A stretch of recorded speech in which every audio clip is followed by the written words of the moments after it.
Let's shift to the other side of the ball, the USC offense going up against the Illinois defense. And of course, Illinois let Indiana hang 63 on them last Saturday. So there are obviously some points of vulnerability. And I'm going to start with you, Crash, because, Elijah Page left the Michigan State game midway through the first half. It's not as though USC's offensive line crumbled without him, but it wasn't quite as good. I mean, USC was really just knocking the snot out of Michigan State when Page was on the field. Obviously, you get USC's best self, its best iteration with Elijah Page in there. My question for you, Crash, and then to Ethan would be, how significant would it be if Elijah Page is not playing this game against Illinois? We're not talking Notre Dame, we're not talking Michigan, and we're definitely not talking Oregon, just Illinois, this matchup. Like, what's the severity of effect and influence if hypothetically, we're not presuming anything, if hypothetically Elijah Page is not able to play in this game? We don't know, but how severe a loss would it be if he's not on the field? Well, I think you want to go back to that Michigan State game like you were talking about there, Matt, because obviously the O-line was not as great as it was after Page left the game injured, but it was good, but it wasn't great. So I think it'll hold up. I think it can hold up pretty good, especially when you consider just how pretty much Fernando Mendoza and the Indiana offense was just able to do whatever it wanted against the Illini defense. That being said, though, I will say if Elijah Page can come back, it would just provide Jaden Maiava a lot more protection, especially if Indiana is better than we thought and maybe Illinois isn't as bad as we thought. I mean, I think that's going to be a question that'll really be answered this game, and that's what I'm really wanting to see. That's my big ultimate question that I was really asking yesterday on Behind the Caution tape was, is it Indiana better than we thought or is Illinois worse than we thought? And I think we'll get an answer. But I think based on what I've seen and what happened with both USC's offensive line and Illinois' defense, I think USC's O-line will still hold up all right if they use the current, 5 guys they used after Page exited the game. But having Page back and that original starting 5 that was there, I think is so much better just because of the trust and continuity and just how much those guys really seem to have gelled in the time that they've been on the O-line together. So I think it's pretty significant only because I think that, other than the Indiana game, one thing that the Illinois defense has done pretty well at so far is getting to the quarterback. And, I think a big reason why Jaden Maiava has been able to be so comfortable is because the offensive line has performed so well. Like he really hasn't been pressured all that often this year, and he's only been sacked once. So, and I mean, he had a great play in the Michigan State game, kind of avoiding pressure and ending up running for the first down. And, I think I'd be interested to see him kind of have to use his legs more. I think that he could potentially be good under pressure and just kind of his calm and collected demeanor so far this year is, kind of indicative to me that he would do decently well. But I think that it's still a situation that USC hasn't faced yet. And so if he's facing kind of constant pressure because Elijah Page isn't in there, that could be a potential issue. I think in the run game, I think that the running backs have performed so exceptionally. And I also think that, this offensive line has done so exceptionally well in run protection that I'm not super worried, especially given how bad Illinois' run defense especially was against Indiana. So I just think I'd be a little bit concerned about pass protection, and not like to the point where, it's like everybody needs to be panicking, but I would, I think because Maiava has thrived so much because of the lack of pressure that's been put on him, I'd be really curious to see how he does under an environment where he's going to have more pressure on him, especially because, we've talked about Illinois is going to be motivated. They're at home, which, was not an environment that USC performed well in last year, is on the road in Big Ten games. So, so they're going to have their home fans behind them as well. This is like ultimately a game to save their season, because if they lose this game, especially decisively, they're, really going to kind of tank their chances at making the college football playoff because of, how the voters are going to see them after back-to-back losses. So especially if they're back-to-back decisive losses. So I just think, that kind of attitude coupled with Illinois' like tendency to rush the passer decently well so far this year is what would have me just a little bit worried. But yeah, I think it'll be interesting to see what happens there. And I don't think that Lincoln Riley gave any update today on Elijah Page's condition, and also none on Jacobe Lane's condition, but Jacobe Lane did practice, so that's the only update on those guys. So everything we've just discussed about Elijah Page, let's now apply it to Jacobe Lane. So how severe would it be? How severe a loss, absence would it be if he's not able to play again? We don't know. We're not making any predictions about whether he will or won't play. And as we know, Lincoln Riley keeps these things very close to the vest. And we get the injury update an hour before kickoff. But just operating under the hypothetical that Jacobe Lane doesn't play, crash, how severe is this? Then I'll kick it over to Ethan. I think it might be a bit more severe than Elijah Page, just because I think with the O-line, that was I think based on what I said, I think they had guys who could come in and really do a good job in holding that. But I think maybe a team like Illinois is going to see, especially how much USC relied on Makai Lemon last week, and they're just going to try to force USC to beat them with the deep ball and make Mayava pass to someone else. So I think Jacobe Lane's absence, especially for a second consecutive game, where USC is probably should Lane be out, by the way, they're probably going to try to rely heavily on Makai Lemon. And I'm not saying that's inherently a bad strategy. I just think Illinois, they have now a week of film of what that looks like. So I think that's actually, I think Brett Bielema and the Illinois defense is going to go, okay, we just got to make them beat us with someone else. And then if that happens, then they'll adjust. But I think it's really just going to show that USC needs that dual threat of receivers to really truly take care of teams, especially if they are just going to go all in on the one guy. Because I think you need at least two main options, and then you can kind of figure out, all right, how do you figure out stuff from there, and how do you make adjustments after that. But until we know what's happening with Jacobe Lane, I'm kind of a bit more worried about him being absent. I'm actually not that worried about Jacobe Lane missing this game. I think that it's a lot less significant of an absence than Elijah Page would be, just because I don't think that, first of all, Illinois' pass defense obviously struggled mightily last week. Only 2 incompletions for Fernando Mendoza. He ended up throwing 5 touchdowns. And they're missing their all Big Ten defensive back in Xavier Scott. He's out for the year, potentially the year, definitely this game, and most of the year for sure. So, big loss there. Don't really, and Indiana was able to do just whatever they wanted, short passes, long passes, broke into big plays. There's just a lot of big plays left and right in that game. So not really too concerned about their pass defense. I think that Makai Lemon's going to have a great day. I anticipate Lake McCree having a great day as well. But also, I think that a similar offensive strategy that USC used against Michigan State should be employed in this game, and that's rely on running the ball, establish the run first and foremost, because, again, that's kind of what Indiana went out and did. They had three different guys have over 10 rushing attempts, and all of them had over 65 yards, and 2 of them scored. So that factors in very well for the way that USC's kind of approached running the ball so far this year, because, they've had Wayman Jordan and Eli Sanders kind of splitting the bulk of the running. You had them both on the field together against Michigan State, and, kind of the Lincoln Riley masterclass in play calling, and you never really knew who was going to run the ball. So it seems like that really worked for Indiana, kind of mixing it up, having a lot of different guys in there. And, everyone was kind of able to eat. And so I think if USC wants to be successful, that's actually the offensive strategy that they should employ is very similar to last week. And if they're relying more on their run game than their pass game, then the Jacobe Lane absence isn't felt nearly as much.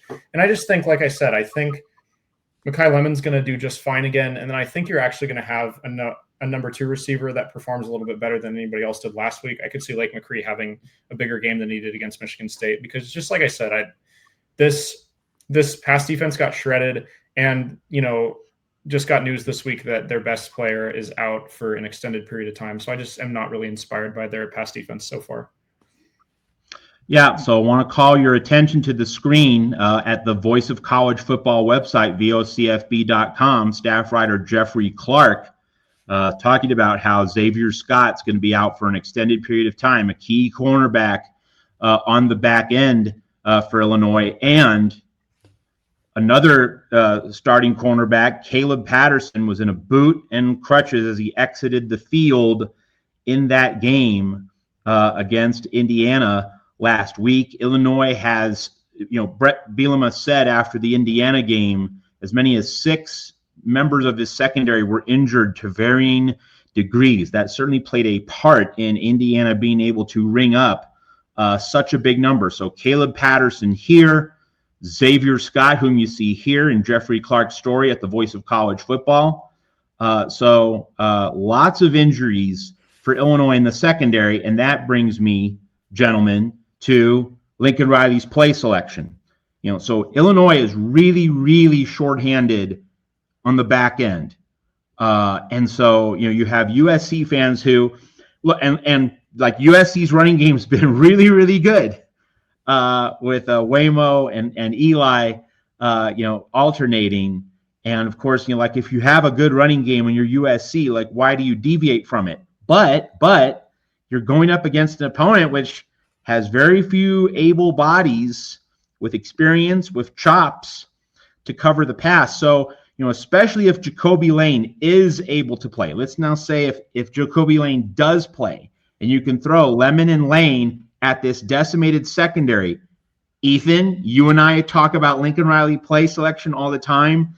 Obviously, he nailed it against Michigan State. He was just right on point. It was a brilliantly called game.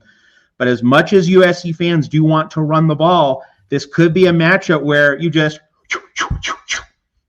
just throwing those long arrows into the Illinois back end, and they might not be able to stop it, and that could just be ball game first half. What do you say about the play mixture, and especially how USC starts this game against a very shorthanded Illini back end?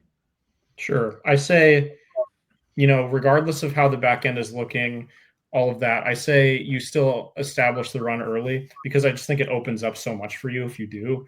Like if Wayman Jordan and Eli Sanders are getting whatever they want against this defense, then it sets up kind of the masterclass in play sequencing that happened in the game against Michigan State. Like you can hand the ball off to one of them, you can hand the ball off to the other if both of them are in the backfield at the same time. You can fake a handoff and throw it to the tight end who's, sweeping across the backfield. You can fake a handoff and pitch it out to Mekhi Lemon, who, goes and gets, a bunch of yards after catch. You can fake the handoff and have Maava run the ball. Like, I think there's just so much that branches out of establishing the run early. And I also think it's just good for USC's kind of psyche and, their mental game. And it's also bad for Illinois' mental game if they're getting run all over in the beginning of the game. And I think that, the mental side of this game is going to be extremely important because, kind of like we said, Illinois comes into this game with a chip on their shoulder. USC comes into this game, I feel like, with more pressure than they've had on them at any point so far this season.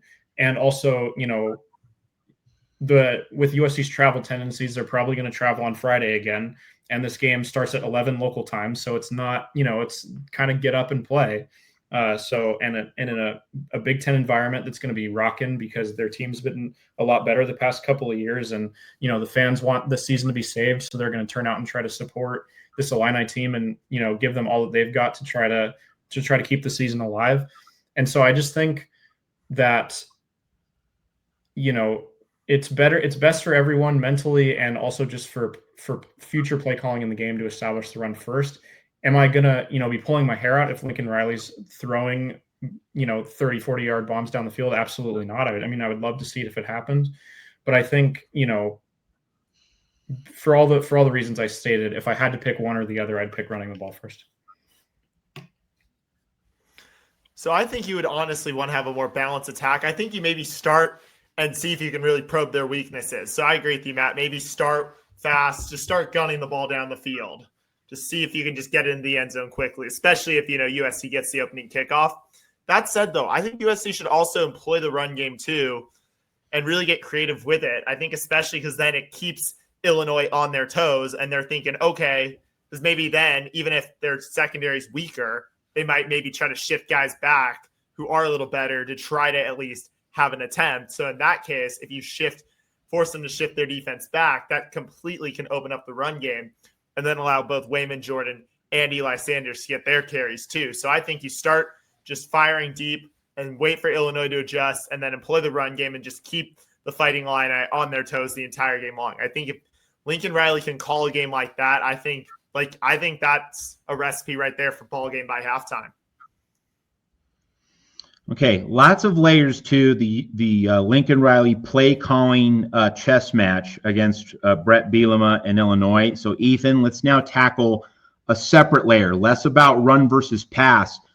Next layer, horizontal versus vertical. And I'm not just talking about, throwing the ball down the field, like going for 30, 40 yards. It's more of east-west, stretching the field horizontally, which USC and Riley did a lot of against Michigan State. Swing pass to one side, option keeper with Jaden Mayava to the other side, and then you hit him up the A-gap with a power run. In terms of that balance between horizontal and vertical, east-west, north-south, what do you think is the primary line of attack? Are you trying to sledgehammer it up the gut? Do you think maybe the first running play should be a Mayava keeper to instantly let Illinois know, hey, that outside threat's there, and that's going to set up the run up the middle?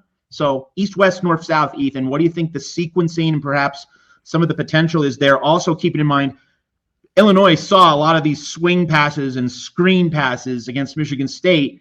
Could be a thing where Lincoln Riley's anticipating that. They're going to jump the screen pass or the short route, so you fake it, and then you go long if they bite. So east, west, north, south. Not so much run pass, but the stretching of the field wide and then going straight down. Yeah, so I'm based on kind of the tape that I saw from the Indiana-Illinois game, I'm going north-south just because there was a lot of soft coverage from Illinois' defensive backs, and then the Indiana receivers would get open on a little short route, north-south short route, and then Fernando Mendoza would hit them, and then they'd get a ton of yards after catch because they would just kind of turn on the jets and beat all the defensive backs to the end zone. So I think that plays well again for USC's offense. USC has a lot of speed on the offense, and if that's kind of how Illinois is going to play it, especially if they have so many injuries in the secondary, might as well expose those soft spots and just kind of plow forward. Obviously if plowing forward doesn't work, then you're like, hey, well, we don't need to do that. We can open it up to the outside, and USC has a lot of ways that they can do that. Between the screen passes and getting it to one of the tight ends and the 12 personnel, and like you said, Mayava running the football. But I think first and foremost, just try to north-south, attack them downfield between the tackles is what I would think is the best strategy. I'm going to agree with Ethan. Start north-south. I think it's just you want to start aggressive, start explosive, and I think just going straight down the field is the best way to do it. I think just with how, what we've been talking about and just for what Ethan's mentioned about just how their defense plays, I think it's just smart for USC to just try to just be aggressive and just get down the field.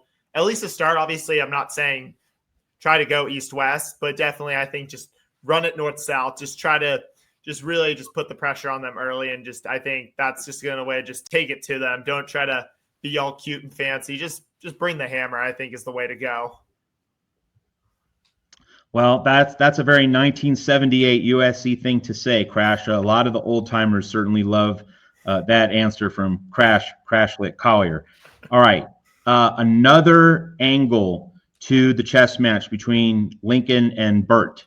It is, trying to get Illinois on its heels. You want to kind of make your first statement, but also you want to play within the matchup, as we've described a little bit. So, I asked this about the defense. Now, let's go to the offense. If there is a player, and you can't pick Mekhi Lemon, right, because he might be the only superstar receiver on the field, and you can't pick Jaden Mayava because, he's the quarterback. He's doing everything. One offensive player other than Lemon or Mayava, who, this guy is going to be that pivotal player If he really steps up, USC is going to be great. If he doesn't step up, USC could be in trouble. And of course, this invites the possibility of, if Jacobe Lane can't play, does that mean like Lake McCree has to be the X factor, or and one of the receivers, Tanook Hines, perhaps? And if Elijah Page can't play, which offensive lineman perhaps could step into the center of the spotlight and might need to be asked to really provide that crucial lift for USC? So you can't pick Maava, you can't pick Makai Lemon. Who's your key pivotal hinge point USC player? Crash first, Ethan second. I think it could be one of the tight ends to either Lake McCree or Walker Lyons. Or I'm wondering, is Killian O'Connor going to be the key? Just especially how he's played this year. I think he's done a great job at center, just really doing a great job of just relaying all just information just both ways, especially being in that center. Just especially just the way he's come in. He's played the game right. He beat out Jean-Ray Reed. Let's remember that. Which that coming as a former walk-on is so impressive. And I think it's going to be either one of the tight ends or O'Connor. And I think O'Connor, because just of how calm he is when he's out there at center. He's had reps before, obviously, in the Vegas Bowl most notably. And then also he's got some reps with the second string and blowouts. But I think now just being the starter, I think he's really confident. And I think he's going to be the key to really giving Jade Maava the protection he needs.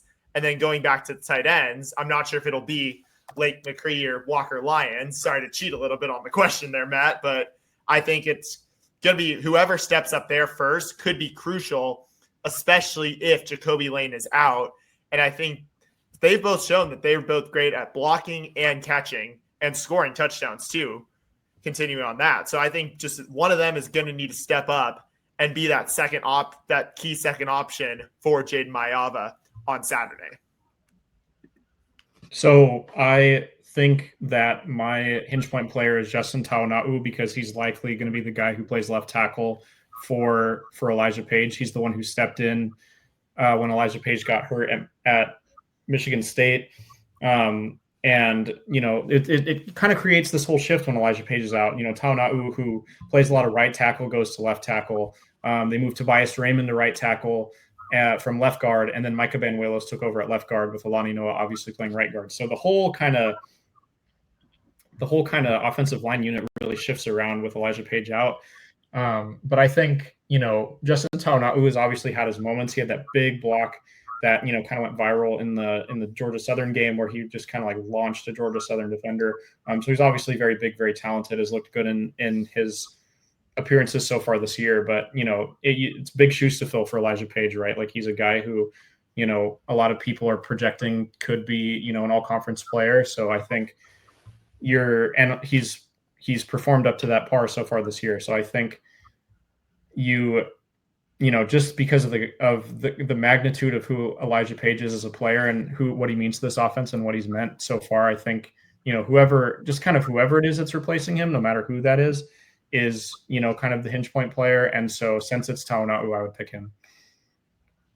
Yeah, I would just, I've been asking the questions mostly tonight. Here's where I'm going to weigh in with an opinion. I think it's definitely on the offensive line, especially if Page is out, how those positions along the offensive line are handled. That's number one. And I say that because let's go back a year. The road game at Michigan, that was the first really big conference test. LSU was a big game starting off, but the first important Big Ten game on the road, and the offensive line did not answer the bell on that day in Ann Arbor. Obviously, USC's offense is better quarterback, better running game, more depth in the backfield. So it's the offensive line coming into this hostile environment. Fox Big Noon Saturday.